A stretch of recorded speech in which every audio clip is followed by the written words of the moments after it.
Welcome बच्चों। इस session में हम सभी देखेंगे कि ओम्स लॉ और उसका एक्सपेरिमेंटल वेरिफिकेशन। बच्चों सबसे पहले तो आपको पता होना चाहिए ये थोड़ा सा कॉमन सेंस की चीज सोचिए कि मान लीजिए ये क्या है, मैंने बताया था पहले ही। ठीक, ये कोई पाइप है। ठीक, तो अब ये इस पाइप से, ये पाइप है पूरा, इस टैंक में पानी भरा हुआ है। ठीक, तो अब कहा जाए कि वॉल्यूम ऑफ लिक्विड फ्लो, इसमें से कितना पानी फ्लो हो रहा है पर यूनिट टाइम। ठीक, पर मतलब रेट ऑफ लिक्विड फ्लो किस चीज पे डिपेंड करेगा? अगर ये ये पाइप का लेंथ, क्रॉस सेक्शनल एरिया सब कुछ कांस्टेंट कर दिया जाए, सोच सकते हो किस बात पे डिपेंड करेगा?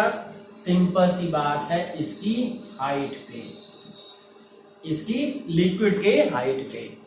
और आपको मैं पहले भी बता चुका हूं कि ये लिक्विड की हाइट मतलब जितना ज्यादा हाइट होगी उतना ही पोटेंशियल एनर्जी होगी और उसी बेसिस पे लिक्विड की फ्लो की रेट होगी। ठीक, अब जैसे आपको अंदाजा लगा लीजिए कि जहां वाटर सप्लाई होती है उसकी टंकी जाके देखिए कितनी है। टंकी की हाइट बहुत ऊंची रखी जाती है, किस लिए? क्योंकि पानी दूर तक पहुंच सके और साथ ही साथ हाइट ज्यादा रहने से क्या है, हाइट ज्यादा रहने से तेजी से फ्लो हो सकता है। ठीक है, तो इसी तरह से ये rate of liquid flow directly proportional to its potential energy. मतलब हाइट है, हाइट के कारण से mgh कहोगे तो ये पोटेंशियल एनर्जी। अब इसी तरह से अगर हम कहें कि कोई कंडक्टर है, ठीक, ये कोई वायर है और यहां से इसमें से जो करंट पास हो रहा है I मतलब क्या है? Q by T। ये ध्यान दीजिए, यहां वॉल्यूम पर टाइम था और यहाँ पे क्या है, बिल्कुल सिमिलर सिचुएशन हो रही है। ठीक, Q बाय T। तो अब यहां से हम कहेंगे क्या कि Q बाय T मतलब रेट ऑफ चार्ज फ्लो या कहिए current will be directly proportional to ये V1 कहिए, यहाँ पे पोटेंशियल V2 कहिए यहाँ पे, और then that will be directly proportional to V1 minus V2। Clear? तो यहां से ये एक चीज क्लियर। तो ऐसे ही provided the length of this conductor, cross sectional area of this conductor as well as temperature of this conductor remains constant. ठीक, यही चीज को क्या है उसने, ओम्स ने ये स्टेटमेंट में दिया क्या कि बाय दिस ओम्स लॉ क्या कहेंगे, bye this if the physical conditions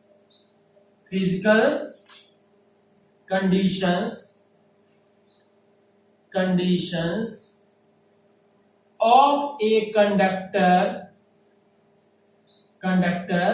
remains constant। ठीक, या कहिए सेम रहती है। अगर फिजिकल कंडीशंस क्या है, कांस्टेंट रहती हैं, सेम रहती हैं, then the current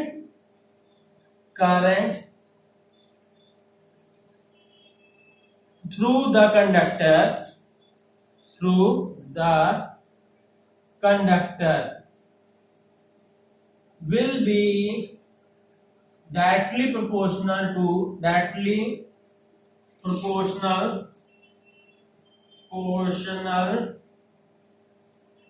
किसके डायरेक्टली प्रोपोर्शनल होगा? Will be directly proportional to the potential difference applied across it, मतलब V1 माइनस V2। ठीक है, will be directly proportional to the potential difference applied applied across it। ठीक है, तो अब यहां से क्या है, ये I directly proportional to V, provided, ध्यान रखिएगा, provided physical conditions of the ये। तो अब इसको physical conditions of the conductor remains constant. अब यहां से ये कहा गया, और आप ये भी कह सकते हो कि V will be directly proportional to I, तो V equals to I into R। यहां पे क्या है, here R is a constant. Proportional का साइन बच्चों हटाते समय एक प्रोपोर्शन कांस्टेंट लगता है, ये कांस्टेंट R है, ठीक है। That constant is called resistance, ठीक है, that constant is called resistance. तो अब बच्चों एक चीज और जान लीजिए कि ओम्स लॉ के लिए का मतलब V और I के बीच का ग्राफ कैसा होगा, ये V हो गया और ये I हो गया, तो graph will be a straight line provided the physical conditions of the conductor are kept constant. Is that clear? तो अब क्या है, ठीक। नाउ स्टूडेंट्स देखिए, नेक्स्ट है एक्सपेरिमेंटल वेरिफिकेशन। एक बच्चों बात ध्यान रखिएगा कि अगर इलेक्ट्रिसिटी चैप्टर की बात आती है कहीं भी, ठीक, सबसे पहले हर कोई टीचर यही पूछेगा व्हाट इज ओम्स लॉ, ठीक, ये इतना इंपॉर्टेंट है। और फिर इसके बाद क्या है, रेजिस्टेंस के कॉम्बिनेशन से न्यूमेरिकल। ये 2-3 चीजें ऐसी हैं कि जो हर बार पूछी जाती हैं, उस पे आप ध्यान रखिएगा, ठीक। तो अब ये देखिए एक्सपेरिमेंटल वेरिफिकेशन। एक्सपेरिमेंटल वेरिफिकेशन में आपको क्या क्या निकालना है जी। पहली बात रेजिस्टेंस होना चाहिए, ये मैं रफ की बात बता रहा हूं, क्या क्या होना चाहिए, रेजिस्टेंस होना चाहिए, करंट मेजर करना है, वोल्टेज मेजर करना है, और करंट को I को चेंज भी करना है, ठीक, I चेंज भी होनी चाहिए। तो अब क्या है, और तीसरी बात कि ये बैटरी होनी चाहिए, बैटरी होनी चाहिए, और क्या की कह दीजिए, इतने चीजें होती हैं, जरूरत पड़ेगी। अब देखिए रेजिस्टेंस के लिए सिंपल सी बात हम कहें कि ये हमने रेजिस्टेंस बना दिया जी, और potential difference across the resistance निकालना है, तो यहां पे हमने वोल्ट मीटर लगा दिया, ठीक। पोटेंशियल डिफरेंस निकालने के लिए क्या जरूरत होती है, वोल्ट मीटर की, वोल्ट मीटर हमने लगा दिया। और फिर ये करंट I की बात कर रहे हैं, ठीक, I भी मेजर करना है, तो आपको पता होना चाहिए एमीटर जो होता है, करंट पूरे सर्किट का निकाला जाता है, तो इसलिए हम क्या है, यहाँ पे एमीटर लगा दिए। बच्चों अभी ध्यान दीजिएगा, पॉजिटिव और निगेटिव हम इस पे नहीं डाल रहे हैं, वो डिसाइड करेंगे बैटरी लगाने के बाद, ठीक। तो अब 1 2 3 ये रेजिस्टेंस निकाल दिया। अब ये तीनों हो गए, करंट को चेंज भी करना है। करंट को चेंज कैसे करेंगे, रियोस्टेट लगाया जाता है, ठीक है। तो रियोस्टेट के लिए, रियोस्टेट को हम क्या बैटरी के साथ ही लगाएंगे, ठीक। ये बैटरी हो गई जी, ठीक, ये बैटरी हो गई। बच्चों एक चीज ध्यान रखिएगा कि जैसे मैंने यहाँ स्पेस छोड़ दी, तो ये प्रैक्टिस आप करिएगा ना, आपको खुद मालूम हो जाएगा कि कहाँ पे जो अब ये जो डिवाइस, कौन सी डिवाइस कहाँ पे एडजस्ट करनी चाहिए, ये प्रैक्टिस पे ही आएगा आपको, ठीक। अब इसके साथ बैटरी के साथ एक की लगनी चाहिए, बैटरी के साथ ही हमने की लगा दी, और की के बाद क्या है, एक rheostat to change the current, ठीक है, टू चेंज द करंट, ये रियोस्टेट हो गया।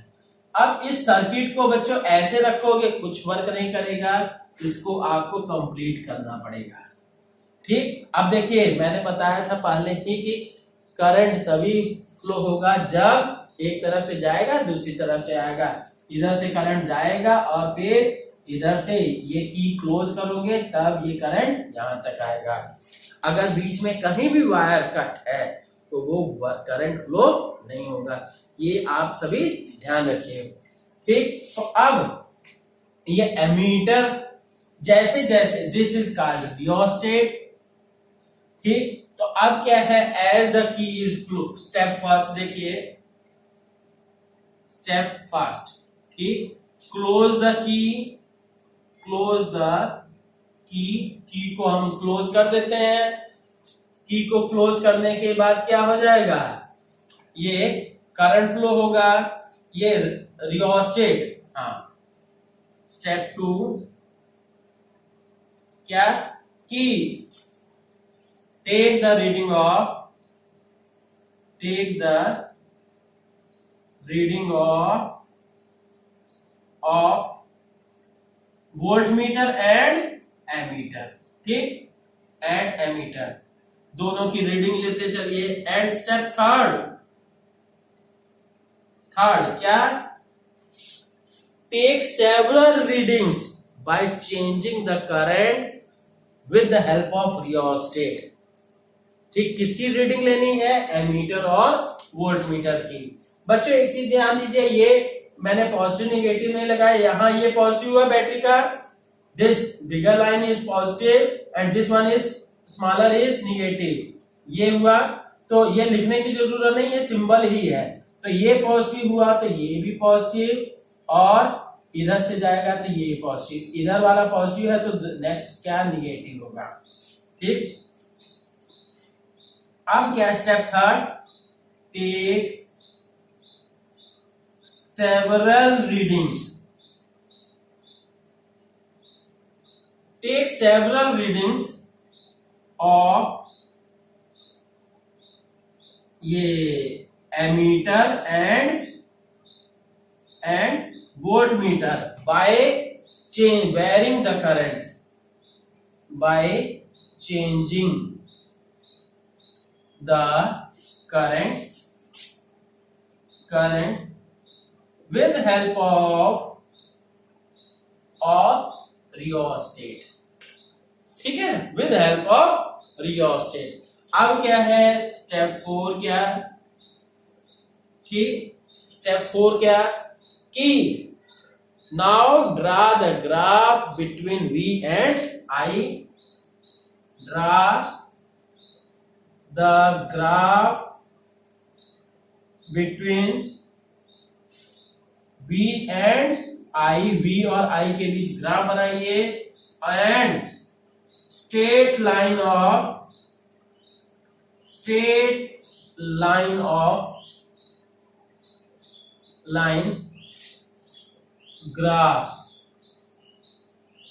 verifies the Ohm's law. Is that clear? Straight line जो ग्राफ मिलता है यही हमें क्या है, शो करेगा कि this is the V, this is the I, you will get some readings, ठीक, you will get such type of readings. ये रीडिंग मिली तो अब यहां से ये देखिएगा, यू विल गेट दिस। हो सकता है एक आध रीडिंग आपकी थोड़ा सा ऊपर नीचे भी फ्लक्चुएट करे, ठीक है, उसमें कोई प्रॉब्लम नहीं है, पर मैक्सिमम क्या है, स्ट्रेट लाइन मिलेगा, ठीक है। तो और एक बच्चों ध्यान रखने की जरूरत है, ये V हो गया, ये I हो गया। एक्सपेरिमेंटल वेरिफिकेशन कभी कभी एग्जाम में आता है, ठीक, और लैब में जाइएगा, फिजिक्स लैब में, तो मैं भी दिखाऊंगा आप सभी को कि प्रैक्टिकल कैसे करना है, ठीक है। तो अब ये है, और नेक्स्ट इसमें कुछ प्रिकॉशंस रखनी है। प्रिकॉशंस क्या है बच्चों, कि पॉजिटिव निगेटिव का ध्यान रखना है, पहली बात, ठीक। दूसरी बात कि कहीं भी कनेक्शन कर रहे हैं तो कनेक्शन करने से पहले कई बार होता है प्रॉब्लम कि वायर के ऊपर कार्बन चढ़ा रहता है, और अगर इलेक्ट्रिक सर्किट में कार्बन है तो फिर आपका वो ऑपरेटर्स ये सिस्टम वर्क नहीं करेगा। तो उसके लिए सैंड पेपर से उसके टर्मिनल्स को साफ कर देना चाहिए। और नेक्स्ट क्या है कि जब आपको जरूरत हो तभी की क्लोज कीजिएगा, अदरवाइज अगर आप ज्यादा तेज करंट फ्लो करा दिए तो क्या होगा, ये this resistance wire will become hot and it will show the different graph. ठीक है, क्योंकि टेम्परेचर बढ़ाने से क्या है, रेजिस्टेंस भी चेंज होता है। ठीक है मैं, ठीक है, ओके, थैंक यू बच्चों।